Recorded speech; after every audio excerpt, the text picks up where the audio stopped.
Hi, my name is Jennifer. Welcome back to the channel. Today I thought I would do a video all about some of my favourite haunted house novels. So what prompted this video is that recently I read two books in quick succession, both of which featured haunted houses, both of which were quite different to each other. And it made me think about how much I really like the haunted house as a horror trope. So I've come up with a list of 12 recommendations featuring haunted houses. Some of them I have here, some of them I don't have copies of, so we'll put pictures up. So we'll start with the two that I read recently. And first up is Model Home by Rivers Solomon. I really loved this. This is probably going to be on my best books of the year. So in Model Home, we're following three grown-up siblings who return to their parents' home to find that their parents have died unexpectedly. And so the family home is within this really sort of wealthy gated community, and this family is the only black family living in this gated community. And so these three siblings have been away from home for some time for various reasons. They've wanted to sort of separate themselves from the family homes, but they find themselves ending up back there. And we have strange goings on in the home. This, I thought, looked so well at themes of class and race and memory and trauma. I thought it was really well plotted, creepy, and just a really sort of excellent sort of social commentary on a bigger scale, but also looking at sort of family trauma. I thought it was absolutely excellent. The next one, the other one that I read recently was Slade House by David Mitchell. This is a very short book, and it's sort of interconnected short stories around the mysterious Slade house and the characters who encounter it. So each story is set, I think it's around sort of 9 years after the previous one, and we're following sort of different characters in each one and the different encounters they have with Slade House. So you find Slade House by going down Slade Alley. There is a little like grey doorway which is sometimes there, sometimes not. When you go behind it, you're greeted with this really sort of luscious green garden and this big sort of mansion which is Slade House. And Slade House seems to sort of exist outside time and space in some way, because it seems impossible that this big mansion and these lovely gardens could be located behind this little alleyway. This one is pretty weird and quite disturbing in parts. There are different types of horrific things that happen to the different characters who stumble across Slade House for various reasons, and we do get a through story running through all of the sort of interconnected stories, and I thought it was really excellent, and it makes me want to read more David Mitchell. Next is a book I read a few years ago and really enjoyed, and it's Just Like Home by Sarah Gailey. So this is another one where we're following someone returning to the family home. So we're following Vera, who father has passed away. Her mother is very unwell, so Vera ends up returning to the family home. She's been away for some time for various reasons, and there she starts to find these strange notes that appear around the house, seemingly in her father's handwriting, and we discover some like dark family secrets.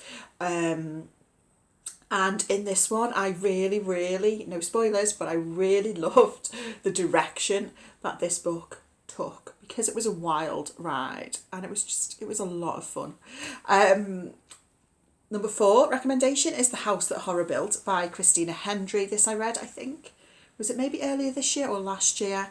In this one, we're following Harry, who is a single mother, and she is a big horror fan, and she manages to get a job working as a cleaner for this sort of enigmatic and reclusive big horror director. So it's a job that pays really well.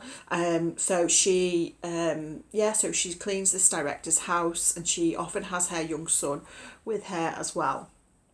So the director's house is full of these like horror movie props. So there's a lot of sort of love of horror movies within this book.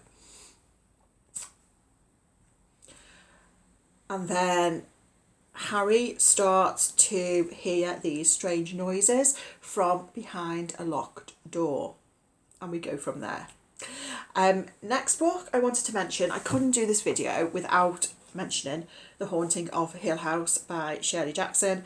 This was first published in 1959 and we're following a Dr. what's his name? Dr. Montague, who works as like a paranormal investigator, and he is going to be investigating Hill House where there are said to be strange goings on, and he takes on a couple of people to work for him. So he takes on Eleanor and Theodora, and they're going to help him in his investigations in Hill House. This one I thought was super creepy, and what I particularly loved in this one is Shirley Jackson's writing and how she uses her writing to really leave the reader with that sort of feeling of confusion and terror, mirroring the feelings of the characters. I thought this was really, really excellent. I also couldn't do this video without mentioning The Little Stranger by Sarah Waters, which is a story set in the 1940s. We are following Dr. Faraday, who is called out one day to Hundreds Hall, which is home to the Ayres family. He's called out to treat one of the staff who works there because she says she's been seeing strange things in the house. So this is a big old mansion which has fallen into disrepair, as the family are sort of struggling to make ends meet. So we have a mother and we have two grown-up children, and Dr. Faraday has a bit of a personal connection to the house himself as well, because his mother used to work there as a maid before he was born.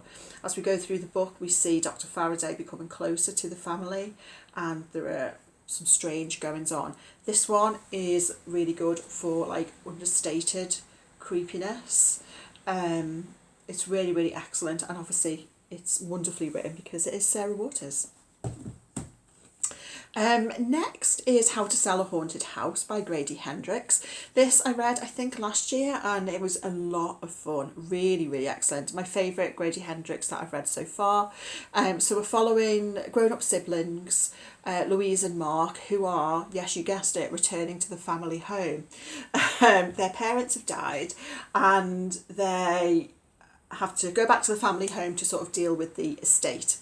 So their mother worked as a puppeteer, and so the house is filled with creepy puppets and dolls.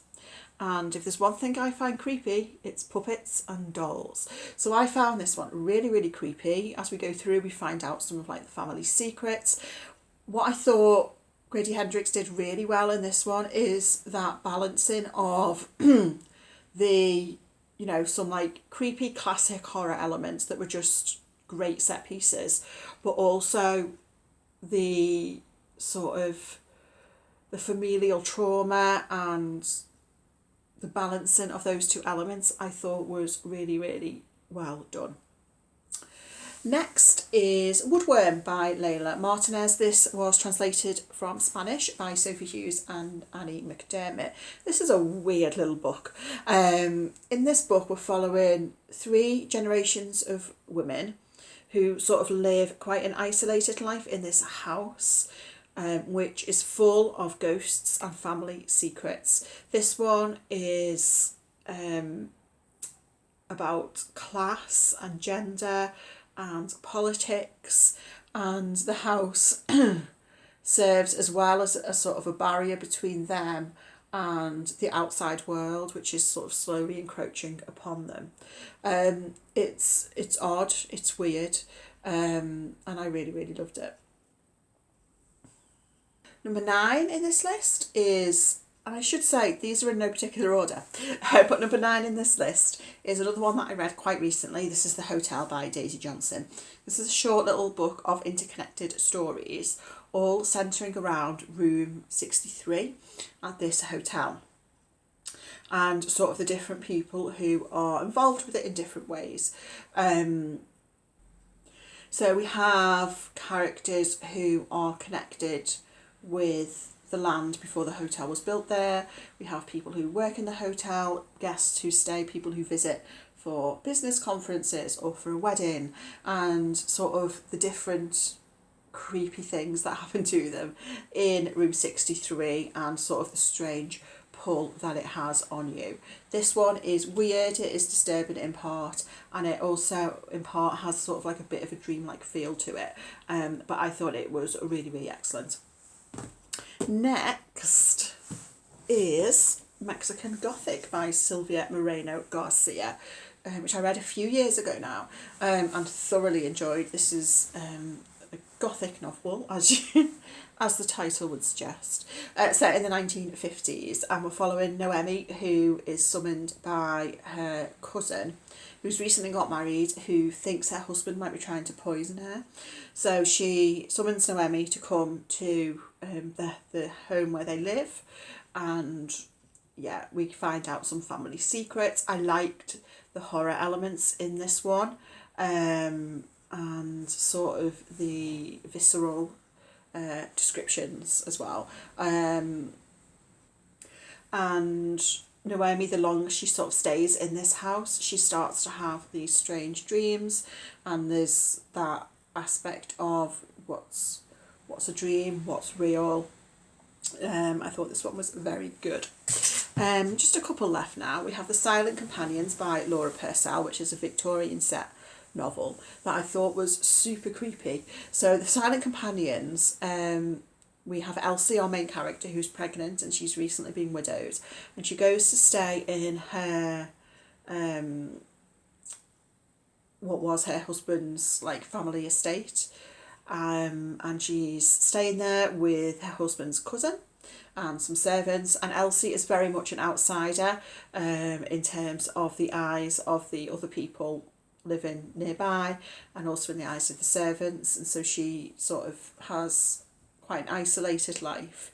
And the titular Silent Companions are these sort of strange, like wooden figures, which had people like painted on them, and they are, you know, at various places around the house, and weird stuff starts happening, and I thought those Silent Companions were really, really creepy.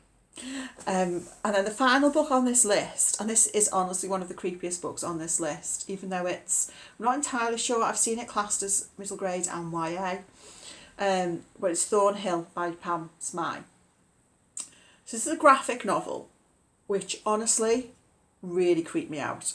So we're following a young girl called Ella, who has recently moved into a new home with her father, and next door to their house is Thornhill, which is in disrepair. It's like an abandoned building, and it was once an orphanage. And Ella starts to see weird stuff going on, and like figures in the window and on the grounds and stuff. And alongside Ella's story, we get diary entries from someone called Mary, who lived in the orphanage and had a very difficult time there. She was being bullied. So we have Mary's diary entries and Ella sort of in the present day, who are both in different ways sort of feeling isolated. And this one honestly really creeped me out, and no spoilers, but I really, really like the ending of this one as well. It was genuinely creepy and very moving. So those are my 12 haunted house recommendations. Do let me know if you have any others that you would recommend. I have picked up from the library this very morning Rachel Harrison's new one, Play Nice. I really like the look of this cover, which I believe is about a a possessed haunted house. Looking forward to this one. Yeah, haunted houses are one of my favourite horror tropes, so do let me know any suggestions that you have. Thank you so much for watching. If you made it to the end of this video and you don't know what to comment, leave me some sort of horror Halloween themed emoji. Thanks for watching. I hope you're doing well, and I'll speak to you again very soon. Bye.